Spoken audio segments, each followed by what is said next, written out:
মূলাটা দেই। খবরদার, মূলা কি লিখে দাও? আমাকে এলাকায় আমাকে পাশের বাড়ি এই মূলা খাওয়ালে তালাক হয়ে গেছে।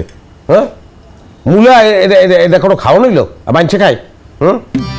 খাইলে পরিবেশ দূষণ হয়, শব্দ দূষণ হয়। মানছে খায়, গরুতে খায়। আচ্ছা মূলা খাওয়ান লাগবো না, তো কচু শাক। কে শাকের লিখে? না না না, কোনো কচু শাক চলবে না। কচু শাক খামো কি লিখি? আমার কি সমস্যা? কি আমি কি তৃণভোজী?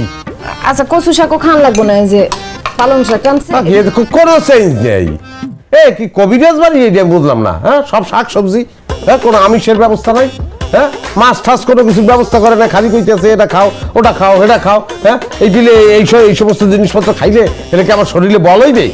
জামাই বাবাজি আজকের মতো খাও।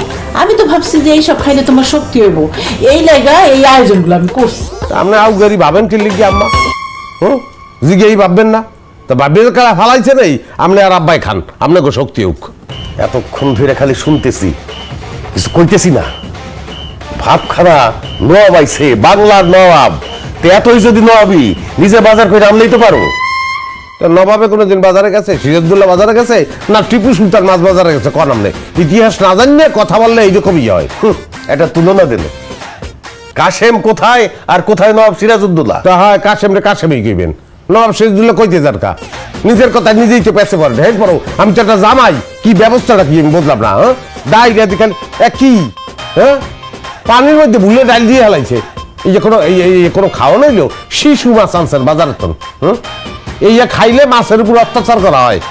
আকলিমা যা তো, এত কথা না পেঁচাইয়া একটা ডিম ভাইজা নিয়ে আয়। তবুও মুখটা বন্ধ কর, কথা থামা। সেই তো আন্ডার কথা কইয়া ঠান্ডা মেজাজটারে গরম করিয়ে দিছে।